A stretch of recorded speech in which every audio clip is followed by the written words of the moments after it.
ভালো মানুষ বেশি দিন বাঁচে না, কথাটা কি সত্য?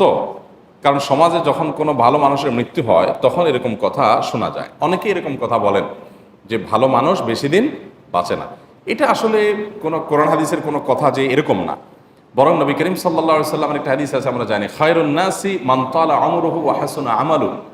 সবচেয়ে উত্তম মানুষ হলো সে যার হায়াত বেশি পায় আবার আমলও বেশি করতে পারে, এ হলো সবচেয়ে উত্তম মানুষ।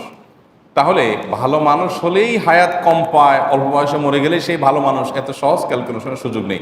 অনেক খারাপ মানুষ অল্প বয়সে মারা যায়, আবার অনেক ভালো মানুষ অনেক দীর্ঘ হায়াত পেয়ে তারপরে মারা যান। অতএব কে কত হায়াত কম পেয়েছে বেশি পেয়েছে এটার উপরে আসলে ভালো মানুষ খারাপ মানুষ হওয়া নির্ভর করে না। ভালো মানুষ খারাপ মানুষ হওয়া নির্ভর করে ভালো কাজ করে যেতে পেরেছেন কিনা এটার উপরে। বরং যদি ভালো কাজ করার সুযোগ পায় তাহলে দীর্ঘ হায়াত পেলে আরো ভালো, নবী সাল্লাল্লাহু আলাইহি ওয়াসাল্লাম বলেছেন। অতএব আমরা যে বলি অল্প বয়সে মারা গেলেই বলি যে লোকটা ভালো ছিলেন, ভালো মানুষ দেখে বেশি দিন বাঁচেন নাই, এরকমটি এত সহজে যোগ বিয়োগ করা ঠিক না। তবে হ্যাঁ, কেউ মারা যাওয়ার পর সে যদি সত্যি ভালো হয় তো সুধারণা করা যেতে পারে, এতে কোনো সমস্যা নেই। আমরা জানি মক্কার মসজিদুল হারামে 1 রাকাতে 1 লক্ষ রাকাতের সওয়াব হয়। প্রশ্ন হলো, মক্কার হোটেল কিংবা অন্যান্য মসজিদে সালাত আদায় করলেও কি একই সওয়াব হবে? খুবই দরকারি এবং প্রয়োজনীয় একটি প্রশ্ন। মক্কার মসজিদুল হারামে 1 রাকাত সালাত আদায় করলে সেটা অন্য যে কোনো মসজিদে 1 লক্ষ রাকাত সালাত আদায়ের সমতুল্য। বিভিন্ন হাদিসে নবী সাল্লাল্লাহু আলাইহি ওয়াসাল্লাম এটি বলেছেন। ইবনে মাজার হাদিস আছে, মুসনাদ আহমদে আছে, অন্যান্য হাদিসের কিতাবেও আছে। এখন প্রশ্ন হলো, মক্কাতে হাজি সাহেবরা হোটেলে বসে যে নামাজ পড়েন অথবা মক্কার মসজিদুল হারাম ছাড়া আরও যে ছোটোখাটো বিভিন্ন মসজিদ আছে সেগুলোতে নামাজ পড়েন, তো সেগুলোতে পড়লেও কি একই সওয়াব পাওয়া যাবে কিনা? এটার উত্তর হলো, মক্কার মসজিদুল হারামে সালাত আদায় করলে সেই সালাতের বিনিময়ে 1 রাকাতে 1 লক্ষ রাকাত সওয়াব পাওয়া যাবে। এই বিষয়টা অনেক ওলামাদের মতে শুধু মসজিদুল হারামের জন্য খাস, কারণ হাদিসে নবী করিম সাল্লাল্লাহু আলাইহি ওয়াসাল্লাম মসজিদুল হারামের কথাই বলেছেন যে এই মসজিদে যে নামাজ হবে এটা 1 রাকাত অন্য মসজিদের 1 লক্ষ গুণ।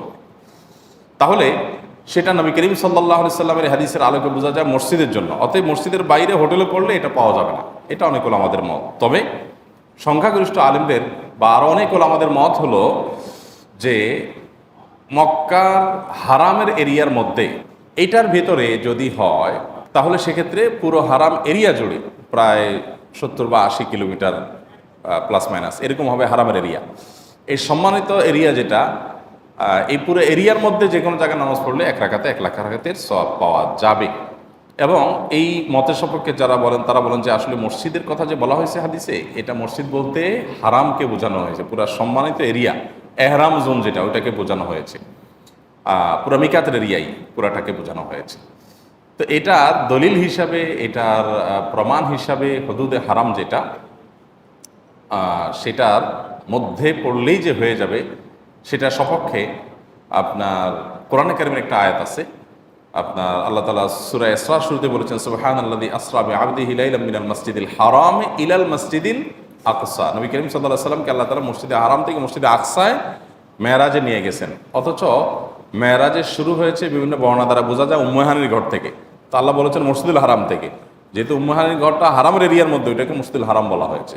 এরকম কোরআনে আরও বিভিন্ন আয়াত আছে যেগুলোতে মসজিদে হারাম বলতে পুরো হারাম এরিয়াকে বোঝানো হয়েছে। অতএব সেই সমস্ত কারণে বোঝা যায় যে পুরো হারাম এরিয়াতেই 1 রাকাত নামাজ পড়লে 1 লক্ষ রাকাতের সওয়াব পাওয়া যাবে। যদিও সতর্কতা হলো ইখতিলাফের ঊর্ধ্বে উঠতে হলে মসজিদুল হারামে গিয়ে সালাত আদায় করতে পারলে সেটাই হবে অধিকতর বুদ্ধিমানের কাজ এবং সন্দেহাতীতভাবে সেটা সবচেয়ে ভালো। আমার একটা প্রশ্ন ছিল, প্রশ্ন হচ্ছে আমার দাড়ি আছে, এখন আমার স্ত্রী চাচ্ছে যে দাড়ি কাটার জন্য, এখন আমি কি করব? আমার স্ত্রীকে আমি অনেক বুঝাইছি কিন্তু আমার স্ত্রী বলছে যে দাড়ি পরে রাখার জন্য। আপনার জন্য একটা বুদ্ধি আছে। আমার বুদ্ধিটা হলো, যাদের স্ত্রী দাড়ি কাটার জন্য স্বামীকে পিড়াপিড়ি করে, অনেক সময় সিন ক্রিয়েট করে অনেক মহিলা যে দেখো তোমাকে আমি ভালোবাসি, মহব্বত করি, তোমার তো কোনো কিছু আমি বলি না, দাড়িটা রাখিও, তুমি পরে রাখিও। তো জিজ্ঞেস করবেন কেন, তোমার কাছে দেখতে ভালো লাগে না এটা? যদি বলে যে হ্যাঁ আমার কাছে আসলে ভালো লাগে না তোমাকে, তাই রাখলে চাচা চাচা মনে হয়, খারাপ লাগে, তুমি পরে রাখিও, এইটা বললে স্ত্রীকে বলবেন যে ঠিক আছে আমি তোমার কথায় রাজি, তোমার কাছে যেহেতু আমাকে দেখতে ভালো লাগে না, যেভাবে দেখতে ভালো লাগে সেভাবে আমি থাকবো, দাড়ি অবস্থায় তোমার ভালো লাগে না, অতএব দাড়ি ফেলে দিবে, ঠিক আছে আমি রাজি। কিন্তু আমারও তো তোমার মাথার চুলগুলো ভাল লাগে না, এগুলো তুমি চেঁচে ফেলো, টাক বানায় ফেলো, আমার খুব সুন্দর লাগবে। এটা বলার পর এবার স্ত্রী কি বলে দেখেন। এটা বলার পরে স্ত্রী আপনাকে বলবে যে তোমার ডাক্তার দেখানো দরকার, মহিলাদের চুল হলো সুন্দর আর তোমার কাছে এটা ভালো লাগে না। তখন আপনি বলবেন যে দেখো, চোখ যার যার ভালো লাগা না লাগা তার, তোমার চোখে আমার দাড়ি ভালো লাগে না, আমার চোখে তোমার চুল ভালো লাগে না, তো তোমাকে খুশি করার জন্য আমি দাড়ি ফেলে দিব, আমাকে খুশি করার জন্য তুমি চুল চেঁচে ফেলো, তাহলে তো সমান সমান হয়ে যাবে। এখন তুমি শেয়ানা পাবলিক, তোমার চুল ঠিকই রাখবা, আমি যতই বলি তোমারে যে দেখো তোমাকে অনেক ভালোবাসি, তুমি আমার জান পরাণ, সব ঠিক আছে, কিন্তু দেখো আমার চোখে তোমার চুলগুলো ভালো লাগে না, চেঁচে ফেললে আমার কাছে অনেক সুন্দর লাগবে, টাক টাক লাগবে, ভালো লাগবে আমার কাছে। এটা বলার পর তুমি আমার কথা যদি না শুনো, তাহলে তোমার কথায় আমি দাঁড়িয়ে কি দুঃখে চাচবো বলো। আমার পছন্দের কোনো মূল্য তোমার কাছে যদি না থাকে, তাহলে তোমার পছন্দকে আমি কেন মূল্যায়ন করবো বলো। বুঝতে পারছেন পলিসি? এই বুদ্ধি খাটায় দেখেন যে বউ আপনাকে আর দায় চাচতে বলতে পারবে না। এরপর যদি বেশি বলে যে না তুমি আমার মাথার চুল ভাল লাগে না, টাক মাথা ভাল লাগে, বউর টাক মাথা ভাল লাগে কারোর কাছে, তোমার আসলে মাথায় সমস্যা হয়েছে, তখন বলবেন যে দেখো আমারও তো একই সন্দেহ হয়, যেটা পুরুষকে আল্লাহ তাআলা দায় দিয়েছেন মহিলাকে দেন নাই, পার্থক্যই দিয়েছেন এটা দিয়ে, মৌলিক পার্থক্য। তো এইটা চেঁচে ফেলা মানে একাকার হয়ে যাওয়া, এইটা কারো কাছে ভালো না লাগলে তারও তো ডাক্তার দেখানো উচিত। যাই হোক, সেই পর্যায় পর্যন্ত না যান, কিন্তু স্ত্রীকে বিভিন্নভাবে বোঝানোর চেষ্টা করেন। যদি না বোঝাতে পারেন, তাহলে স্ত্রীকে খুশি করার জন্য দাঁড়ায় চাচা জায়েজ হবে না। লা তাআতা লি মাখলুকিন ফি মাসিয়াতিল খালিক, আল্লাহর অবাধ্য হয়ে কারোর কথা শোনার কোনো সুযোগ নাই। এরপর প্রশ্ন হলো, এক সন্তানকে অনেক টাকা ব্যয় করে পড়ালেখা করিয়েছি কিংবা বিবাহ দিয়েছি আরেকজনকে, অথচ অন্যদেরকে সেরকম টাকা পয়সা খরচ করে পড়াশোনা করানো হয়নি, বিবাহ দেওয়া হয়নি, তাহলে কি আমি বেইনসাফি করেছি? অনেক বাবা মার এই প্রশ্ন থাকে যে আমি সন্তানকে, এক সন্তান পড়াশোনা করেছে, তার মেধা আছে, সে পড়াশোনার প্রতি আগ্রহী, এই জন্য তাকে অনেক টাকা পয়সা খরচ করে আমি ডাক্তার ইঞ্জিনিয়ার বানিয়েছি। আরেকজন সে হয়তো মেধাবী না কিংবা পড়াশোনার প্রতি আগ্রহী না, যার কারণে তাকে আমি হয়তো পড়াশোনা করাতে পারি নাই, তার পিছনে খরচ করা হয়নি। আবার একজন দেখা গেল যে বিবাহের উপযুক্ত হয়েছে, তাকে বিবাহ দিয়েছি, টাকা পয়সা খরচ করেছি। আরেকজন হয়তো বিয়ের উপযুক্ত হয়নি, তাকে বিয়ে দেওয়া হয়নি, বা যেভাবে হোক বিয়ে দেওয়া হয়নি। তো এতে একজনের জন্য খরচ করা হলো, আরেকজনের জন্য খরচ করা হলো না, এটা বেইনসাফি হলো কিনা? উত্তর হলো, এটা যদি ঠকানোর জন্য পরিকল্পনা করে করা হয় তাহলে বেইনসাফি হবে এবং সেটা জায়েজ হবে না। অনেক বাবা আছেন এরকম, যে দেখা গেল যে এক সন্তানকে কিছু সুবিধা পাইয়ে দিল, অন্য সন্তানকে সে সুবিধাটা পাইয়ে দিল না। এক সন্তানকে কিছু জমি জমা দিল, উদ্দেশ্য আরেকজনকে ঠকানো, একজনকে তার ভালো লাগে সেজন্য।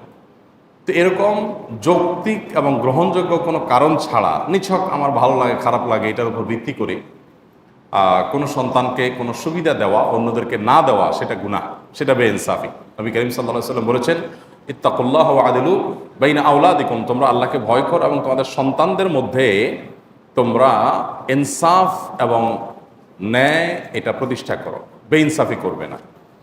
এখন কোনো সন্তানের যদি এরকম হয় যে তার পড়াশোনাতে আগ্রহ আছে সেজন্য খরচ করেছি, সে ডাক্তার ইঞ্জিনিয়ার হয়েছে, আরেকজন আগ্রহ নাই, মেধা নাই, সে পড়তে পারে নাই, তাহলে সেজন্য সে পড়াশোনা করতে পারে নাই দেখে তার পেছনে খরচ করা হয় নাই, এখানে ঠকানো কোনো উদ্দেশ্য না, তাহলে এটা বেইনসাফি হবে না, এর কারণে কোনো গুনাহ হবে না।